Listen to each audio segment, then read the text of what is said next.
ಜೈಲಿನ ಊಟ ಅದ್ಭುತವಾಗಿದೆ. ಇಂತಹ ಅದ್ಭುತವಾಗಿರುವ ಊಟವನ್ನ ಜೈಲಿನಲ್ಲಿ ಜೈಲಾಧಿಕಾರಿಗಳು ಎಲ್ಲಾ ಕೈದಿಗಳಿಗೂ ಕೊಟ್ಟಂತೆ ದರ್ಶನ್ ಅವ್ರಿಗೂ ಕೊಡ್ತಾ ಇದ್ದಾರೆ. ನಾನು ಜೈಲಿನಲ್ಲಿ ಏನಿದ್ದೆ ಅದೇ ಸಮಯದಲ್ಲಿ ನನ್ನ ಬರ್ತ್ಡೇ ಕೂಡ ಬಂದಿತ್ತು. ನನ್ನ ಬರ್ತ್ಡೇಯನ್ನ ನಾನು ಅಲ್ಲೇ ಸೆಲೆಬ್ರೇಟ್ ಕೂಡ ಮಾಡ್ಕೊಂಡೆ. ನನ್ನ ಬರ್ತ್ಡೇ ದಿನ ಜೈಲಿನಲ್ಲಿ ಪುಳಿಯೋಗರೆಯನ್ನ ಮಾಡಲಾಗಿತ್ತು. ಆ ಪುಳಿಯೋಗರೆ ನಿಜವಾಗ್ಲೂ ತುಂಬಾನೇ ಅದ್ಭುತವಾಗಿತ್ತು. ಸಾಮಾನ್ಯ ಮನುಷ್ಯ ಪವಿತ್ರ ಗೌಡ ಅವರಿಗೆ ಅಶ್ಲೀಲ ಮೆಸೇಜ್ ಕಳಿಸ್ತಾ ಅಂದ್ರೆ ನಾವು ನಂಬುತ್ತೀವಿ. ಆದ್ರೆ ಅದೇ ದರ್ಶನ್ ಅವರು ರೇಣುಕಾ ಸ್ವಾಮಿಯನ್ನ ಕೊಲೆ ಮಾಡಿದ್ದಾರೆ ಅಂತ ಹೇಳಿದ್ರೆ ನಾವು ನಂಬಲ್ಲ. ಅದೇ ಕಾರಣಕ್ಕೂ ದರ್ಶನ್ ಅವರಿಗೆ ವಿಶೇಷವಾದ ಸವಲತ್ತುಗಳನ್ನ ಜೈಲಿನಲ್ಲಿ ಕೊಡೋದಕ್ಕೆ ಆಗೋದೇ ಇಲ್ಲ. ಹಾಯ್ ಎಲ್ರಿಗೂ ನಮಸ್ಕಾರ. ನೀವು ನೋಡ್ತಾ ಇದ್ದೀರಾ ಸ್ಪೀಡ್ ಪ್ಲಸ್ ಕರ್ನಾಟಕ. ನಾನು ನಿಮ್ಮ ಮಂಜು ಗೌಡ.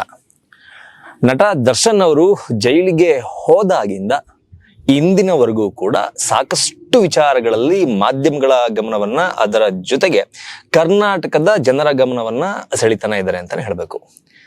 ಆರಂಭದಲ್ಲಿ ರೇಣುಕಾಸ್ವಾಮಿ ಕೊಲೆ ಪ್ರಕರಣದ ಆರೋಪವನ್ನ ಹೊತ್ತುಕೊಂಡು ಜೈಲಿಗೆ ಹೋದಂತಹ ನಟ ದರ್ಶನ್ ಅವರು ಅದರಿಂದ ಹೊರಗಡೆ ಬರೋದಕ್ಕೆ, ಆ ಕೇಸ್ನಿಂದ ಮುಕ್ತರಾಗೋದಕ್ಕೆ ಸಾಕಷ್ಟು ರೀತಿಯಲ್ಲಿ ಸಾಕಷ್ಟು ತರಹದ ಪ್ರಯತ್ನವನ್ನ ಪಟ್ಟರು. ಅದು ಯಾವಾಗ ಫಲ ಕೊಡೋದಕ್ಕೆ ಸಾಧ್ಯವಾಗ್ಲಿಲ್ವೋ ಆ ಪ್ರಯತ್ನವನ್ನ ಪೊಲೀಸರು ಚಾರ್ಜ್ ಶೀಟ್ ಅಪ್ಡೇಟ್ ಮಾಡುವವರೆಗೂ ಬೇಲ್ ಪ್ರಕ್ರಿಯೆ, ಈ ಯಾವುದೇ ಪ್ರಕ್ರಿಯೆಯಲ್ಲಿ ನಾವು ಪಾಲ್ಗೊಳ್ಳೋದು ಬೇಡ ಅಂತ ಅದರಿಂದ ಹಿಂದೆ ಸರಿದ್ರು. ಅದಾದ ನಂತರ ಜೈಲನ್ನ ಸೇರಿದಂತಹ ನಟ ದರ್ಶನ್ ಅವರು ಅಲ್ಲಿ ಜೈಲಿನಲ್ಲಿರುವ ಒಂದಷ್ಟು ವ್ಯವಸ್ಥೆಗಳು ನನಗೆ ಅಡ್ಜಸ್ಟ್ ಆಗ್ತಾ ಇಲ್ಲ. ಹಾಗಾಗಿ ನನಗೆ ನನ್ನ ಸ್ವಂತ ಖರ್ಚಿನಲ್ಲಿ ನನ್ನ ಮನೆಯಿಂದ ಅದನ್ನೆಲ್ಲ ಪಡೆದುಕೊಳ್ಳುವ ನಿಟ್ಟಿನಲ್ಲಿ ನನಗೆ ಕೋರ್ಟ್ ಅನುಮತಿಯನ್ನ ಕೊಡಬೇಕು ಎನ್ನುವ ಸಲುವಾಗಿ ಸಹ, ಆದರೆ ಊಟ, ಬಟ್ಟೆ, ಹಾಸಿಗೆ, ದಿಂಬು, ಪುಸ್ತಕ, ಈ ತರಹದ್ದು ಸಾಕಷ್ಟು ನನಗೆ ಮನೆಯಿಂದ ತರಿಸಿಕೊಳ್ಳೋದಕ್ಕೆ ಅವಕಾಶ ಬೇಕು ಅಂತ ಕೇಳಿಕೊಳ್ಳುವುದರ ಮೂಲಕ ಒಂದು ಅರ್ಜಿಯನ್ನ ಸಹ ಹಾಕಿದ್ರು. ಆ ಅರ್ಜಿಯನ್ನ ಕೋರ್ಟ್ ತಿರಸ್ಕೃತಗೊಳಿಸಿ ಯಾವುದೇ ಕಾರಣಕ್ಕೂ ದರ್ಶನ್ ಅವರಿಗೆ ವಿಶೇಷವಾದ ಸವಲತ್ತುಗಳನ್ನ ಜೈಲಿನಲ್ಲಿ ಕೊಡೋದಕ್ಕೆ ಆಗೋದೇ ಇಲ್ಲ. ಸಾಮಾನ್ಯ ಕೈದಿಗಳು ಅಂದ್ರೆ ಪರಪ್ಪನ ಅಗ್ರಹಾರ ಜೈಲಿನಲ್ಲಿರುವ ಕೈದಿಗಳೆಲ್ಲ ಹೇಗಿದ್ದಾರೋ ದರ್ಶನ್ ಅವರು ಕೂಡ ಹಾಗೆ ಇರಬೇಕು ಎನ್ನುವ ನಿಟ್ಟಿನಲ್ಲಿ ಒಂದು ತೀರ್ಪನ್ನ ಸಹ ಕೊಡ್ತು.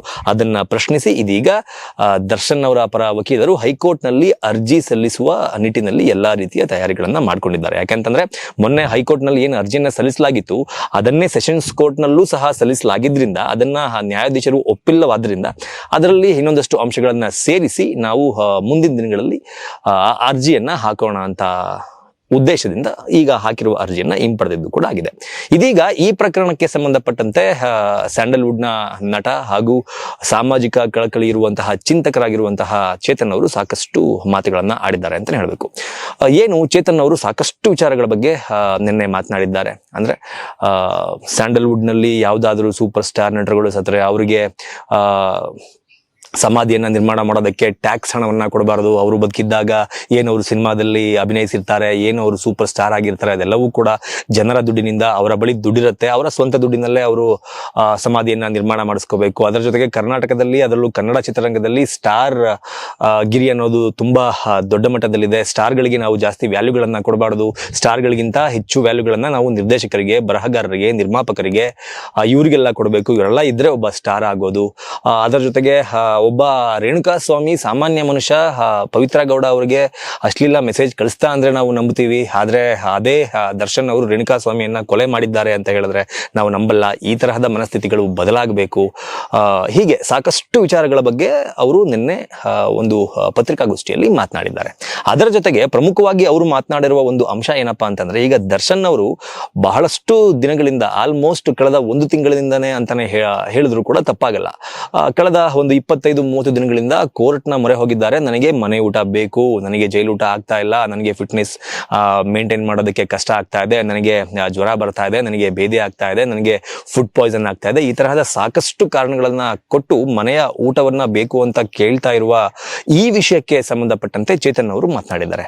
ಯಾಕಪ್ಪ ಅಂತಂದ್ರೆ ಚೇತನ್ ಅವರು ಸಹ ದರ್ಶನ್ ಅವರಂತೆಯೇ 2 ಬಾರಿ ಜೈಲಿಗೆ ಹೋಗಿ ಬಂದಿದ್ದಾರೆ. ದರ್ಶನ್ ಅವರು 2ನೇ ಬಾರಿ ಹೋಗಿದ್ದಾರೆ, ಇನ್ನು ಹೊರಗಡೆ ಬಂದಿಲ್ಲ. ನಟ ಚೇತನ್ ಅವರು ಕೂಡ ಅಂದ್ರೆ ಯಾವುದೇ ಕೊಲೆ ಪ್ರಕರಣ, ಈ ತರಹದ ಪ್ರಕರಣ ಅಲ್ಲ, ಒಂದು ಸಾಮಾಜಿಕ ಹೋರಾಟ, ಸಾಮಾಜಿಕ ಕಳಕಳಿ, ಕೇಂದ್ರ ಸರ್ಕಾರದ ವಿರುದ್ಧ ಮಾತನಾಡುವಂಥದ್ದು, ರಾಜ್ಯ ಸರ್ಕಾರದ ವಿರುದ್ಧ ಮಾತನಾಡುವಂಥದ್ದು, ಬಡವರ ಪರವಾಗಿ ಧ್ವನಿ ಎತ್ತುವಂಥದ್ದು, ಅಂದ್ರೆ ಈ ತರಹದ ಹೋರಾಟಗಳಲ್ಲಿ ಭಾಗವಹಿಸುವುದರ ಮೂಲಕ ಪರಪ್ಪನ ಅಗ್ರಹಾರ ಜೈಲನ್ನ 2 ಬಾರಿ ಪ್ರವೇಶ ಮಾಡಿ ಅವರು ಬಂದಿದ್ದಾರೆ. ಈ 2 ಬಾರಿ ಪ್ರವೇಶ ಮಾಡಿದಂತಹ ಎಕ್ಸ್ಪೀರಿಯನ್ಸ್ ಅನ್ನ ಹೇಳ್ಕೊಂಡಿರುವ ಅವರು ಏನಂತ ಹೇಳಿದ್ದಾರೆ ಅಂತಂದ್ರೆ, ಸೆಲ್ ನಲ್ಲಿ ಇದ್ಬಿಡ್ಬೋದು, ಸೆಲ್ ನಲ್ಲಿ ಒಂದು 5 ರಿಂದ 6 ಜನ ಇರ್ತಾರೆ. ನಾನು ಮೊದಲನೇ ಬಾರಿ ಹೋದಾಗ ನನಗೆ ಸೆಲ್ ನಲ್ಲಿ ಹಾಕಿದ್ರು, ಅಲ್ಲಿ 5 ರಿಂದ 6 6 ಜನ ಇದ್ರು, ಆರಾಮಾಗಿದ್ದೆ. ಆದ್ರೆ 2ನೇ ಬಾರಿ ಹೋದಾಗ ನನಗೆ ಬ್ಯಾರಕ್ ನಲ್ಲಿ ಹಾಕಿದ್ರು. ಅಲ್ಲಿ 35ರಿಂದ 40 ಜನ ಇರ್ತಾರೆ. ಬ್ಯಾರಕ್ ನಲ್ಲಿ ಇರೋದು ಕಷ್ಟ, ಸೆಲ್ ನಲ್ಲಿ ಆರಾಮಾಗಿ ಇದ್ದು ಬಿಡ್ಬೋದು. ಅದರ ಜೊತೆಗೆ ನಾನು ಇದ್ದಂತಹ ಸಂದರ್ಭದಲ್ಲಿ, ನಾನು ಜೈಲಿನಲ್ಲಿ ಏನಿದ್ದೆ ಅದೇ ಸಮಯದಲ್ಲಿ ನನ್ನ ಬರ್ತ್ಡೇ ಕೂಡ ಬಂದಿತ್ತು. ನನ್ನ ಬರ್ತ್ಡೇಯನ್ನ ನಾನು ಅಲ್ಲೇ ಸೆಲೆಬ್ರೇಟ್ ಕೂಡ ಮಾಡ್ಕೊಂಡೆ. ನನ್ನ ಬರ್ತ್ಡೇ ದಿನ ಜೈಲಿನಲ್ಲಿ ಪುಳಿಯೋಗರೆಯನ್ನ ಮಾಡಲಾಗಿತ್ತು. ಆ ಪುಳಿಯೋಗರೆ ನಿಜವಾಗ್ಲೂ ತುಂಬಾನೇ ಅದ್ಭುತವಾಗಿತ್ತು. ಬರೀ ಪುಳಿಯೋಗರೆ ಮಾತ್ರ ಅಲ್ಲ, ಜೈಲಿನಲ್ಲಿ ಮುದ್ದೆ ಸಿಗತ್ತೆ. ಮುದ್ದೆ ಸ್ವಲ್ಪ ಗಟ್ಟಿ ಇರುತ್ತೆ, ಬಟ್ ಆದ್ರೂ ಕೂಡ ಪರವಾಗಿಲ್ಲ. ಅದನ್ನ ಬಿಟ್ಟು ಪುಳಿಯೋಗರೆ, ಚಿತ್ರಾನ್ನ, ಹೀಗೆ ಜೈಲಿನಲ್ಲಿ ಏನೆಲ್ಲ ಮಾಡ್ತಾರಲ್ಲ ಆ ಎಲ್ಲಾ ತಿಂಡಿಗಳನ್ನ ಸಹ ನಾನು ಕೂಡ ತಿಂದಿದ್ದೇನೆ.